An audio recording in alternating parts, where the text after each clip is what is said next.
Hyubong decides that if he just heats the axe with flame kai, it will become scorching hot, reasoning that if that happens, Hu Sanghwa will eventually have no choice but to let go of it. Believing that is the safest solution, he immediately begins channeling his flame kai into the weapon, and heat rapidly spreads across the axe as the surrounding air starts to shimmer from the rising temperature. However, before he can fully carry out his plan, Wang Ke suddenly rushes toward him with astonishing speed. Like a wild beast that has completely lost all reason, Wang Ke closes the distance in an instant and delivers a powerful kick directly into Hyubong's side, and the impact is devastating. Hyubong is sent stumbling backward, forced to take several steps before he can regain his balance, while the crushing force of the kick breaks several of his ribs, pain shooting through his entire body as he struggles to breathe. While trying to endure the pain, Hyubong wonders who has attacked him so suddenly, and as he raises his head, he sees that it is none other than Wang Ke. The unexpected attack leaves everyone completely stunned, and they all wonder what has happened, why both Sanghwa and Wang Ke are in such a terrifying state, why their eyes have gone completely pitch black, devoid of any trace of reason or consciousness, and what exactly is going on before their eyes. None of the cult members can understand the situation. One of the elders carefully observes Wang Ke and immediately notices something horrifying, that Wang Ke is releasing such a sinister aura that it is visible even to the naked eye, dark energy continuously seeping out from his body and distorting the air around him. The elder's gaze then shifts toward Wang Ke's hand, where he notices the other core of the white wind tiger, and seeing the black core immediately causes countless thoughts to race through his mind. While he is still trying to understand the situation, Wang Ke suddenly charges toward him again like a savage beast completely unable to control itself, and the elder barely manages to avoid the incoming strike by moving aside at the last possible moment. Even after dodging, cold sweat runs down his face as he immediately realizes something terrifying, that Wang Ke has not been trying to simply injure him. He genuinely intends to punch a hole straight through his chest. Before the elder can recover from that realization and launch a counterattack, Hu Sanghwa suddenly appears behind him without making the slightest sound, her attack aimed directly at his vital point as she prepares to deliver a fatal blow. The elder instantly realizes it is already too late, that there is no way he can defend against attacks coming from both directions at once, and for a brief moment despair fills his mind. But at that very moment of despair, Yeo-Woon intervenes. Descending from high above through the air, Yeo-Woon immediately releases an immense wave of Kai pressure that descends upon both Sanghwa and Wang Ke like a mountain, and the overwhelming pressure instantly forces both of them down onto their knees.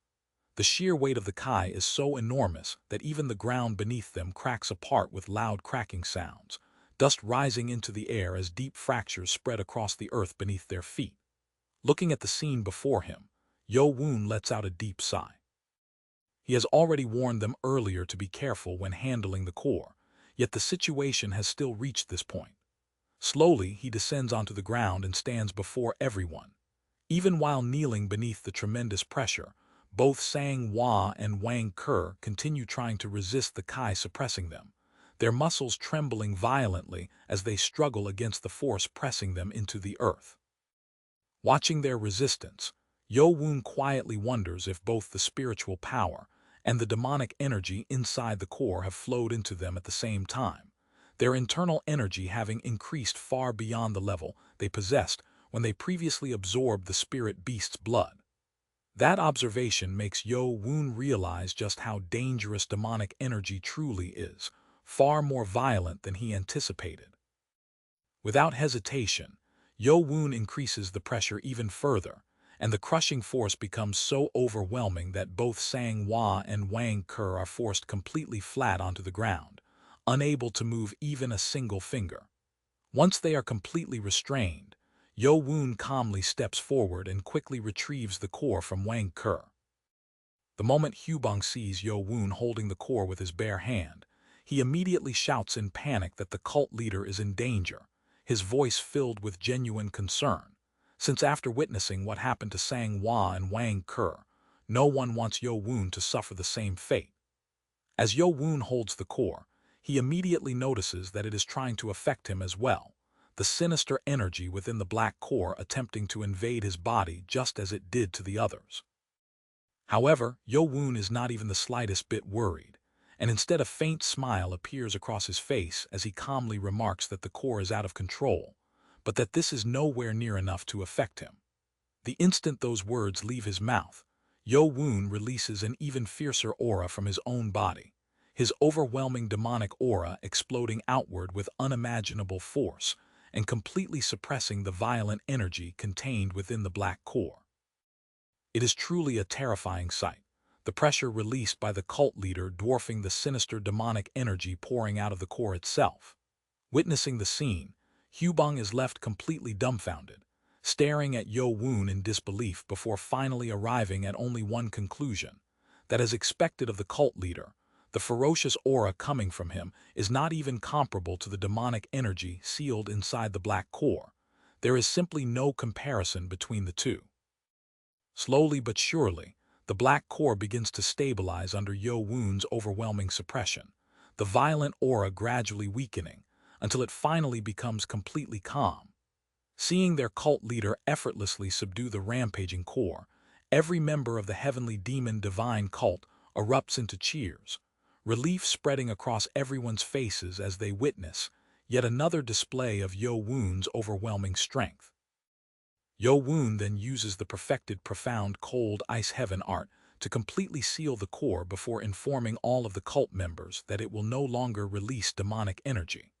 After sealing the core, Yeo-Woon shifts his gaze towards Sang-Hwa and Wang Ke, looking at both of them lying on the ground and quietly thinking that now there is only one thing left to do: solve the problem inside their bodies.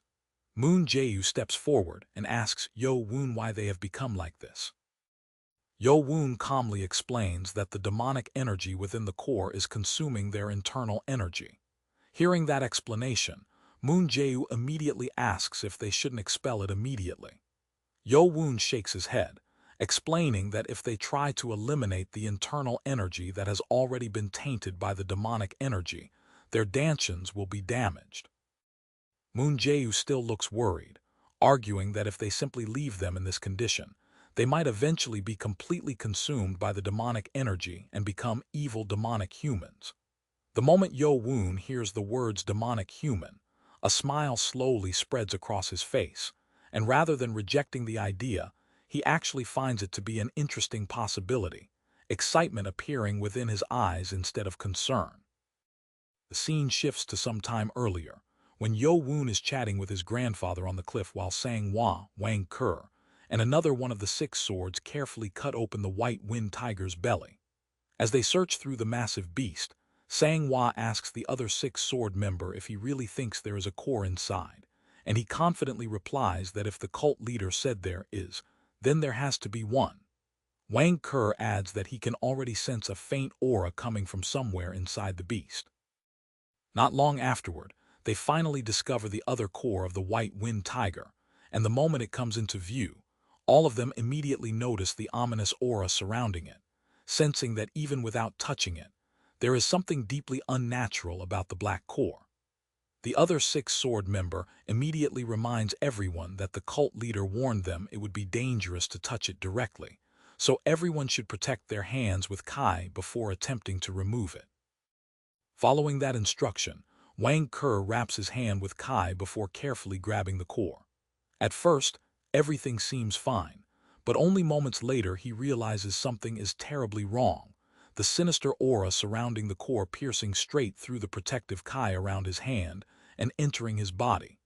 Everything happens so quickly that he does not even have time to expel the invading energy. Seeing Wang Ke suddenly freeze in place, Sang-Hwa becomes extremely worried, immediately reaching out and grabbing his shoulder while telling him to pull the core away. But unfortunately, the moment she touches him, it is already too late for her as well, the sinister aura instantly entering her body too. Sang-Hwa cries out in pain, asking what this is, feeling countless emotions flooding into her mind all at once, until there is nothing left except hatred and overwhelming rage. Those emotions rapidly consuming her consciousness as the sinister energy spreads throughout her body. The scene returns to the present, where Sang-Hwa slowly begins coming back to her senses and realizes something has changed, something else entering her body that is even more terrifying than the dark energy that was consuming her moments ago, an even purer, denser demonic energy flowing into her meridians. The source of that power is none other than Yeo-Woon, who is channeling his own Kai into both Sang-Hwa and Wang-Ke. The surrounding cult members watch nervously, but as they sense the violent black energy gradually being brought under control, all of them sigh in relief, relieved to see that the rampaging black energy is finally being suppressed. Sometime later, Yeo-Woon finally stops channeling his Kai after confirming that both Sang-Hwa and Wang-Ke have become stable. Looking at their condition, he believes that with the Kai circulation method he created by adapting the mental cultivation method of the heavenly demon sword art, they should now be able to control the demonic energy themselves. Yeo-Woon slowly stands up and begins walking away, quietly thinking as he leaves that the rest is now entirely up to them, that if they can stabilize and control the demonic energy inside their bodies, they will also be able to retain the spirit beast's spiritual power instead of losing it. Slowly, the night passes, and before anyone realizes it, dawn approaches. After cultivating throughout the entire night, both Sang-Hwa and Wang-Ke successfully stabilize and control the demonic energy within their bodies. One of the elders standing behind them becomes completely shocked, the aura he senses from both of them now entirely different from before, denser, heavier, and carrying a terrifying presence that never existed previously. As Wang-Ke looks at the Kai surrounding his own body, he also becomes extremely surprised, wondering to himself what this is, feeling as though his power has increased to its absolute limit, and thinking that if he combines this new power with his sword Kai, it feels as though he could destroy anything standing before him. Seeing that both of them have awakened, Yeo-Woon calmly approaches them, and the moment they see him, both Sang-Hwa and Wang-Ke immediately kneel before him and sincerely apologize for the incident, admitting that they had not been careful enough. Yeo-Woon simply tells them that everything is all right, explaining that even he never expected the demonic energy contained within the core to be this powerful, and admitting, looking back on the situation, that he should have retrieved it himself instead of allowing them to handle it. Filled with gratitude, Wang-Ke and Sang-Hwa thank Yeo-Woon once again for his grace in helping them avoid such a terrible disaster.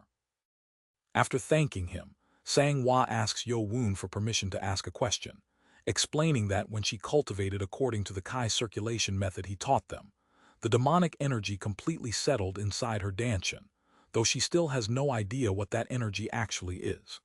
With a gentle smile, Yeo-Woon answers her question, telling her that it is demonic Kai, and he continues explaining that unlike the pure and sacred energies of Buddhism and Taoism, it is a destructive demonic force. Yeo-Woon names this new power demonic Qi, inspired by the heavenly demon Qi, and from that moment onward, this becomes the very origin of the demonic humans within the heavenly demon divine cult. Listening to the explanation, Wang-Ke's eyes light up with excitement, and he thinks that if every warrior within their cult were to master this demonic Qi, they would become more than capable of dealing with enemies who possess the spiritual power of spirit beasts. A completely new foundation has now been created. Just as the founding heavenly demon once prepared for a crisis far in the distant future, Yeo-Woon is now planting another seed for the future of the demonic cult, a future that will continue to grow and evolve even after the day when he himself is no longer here.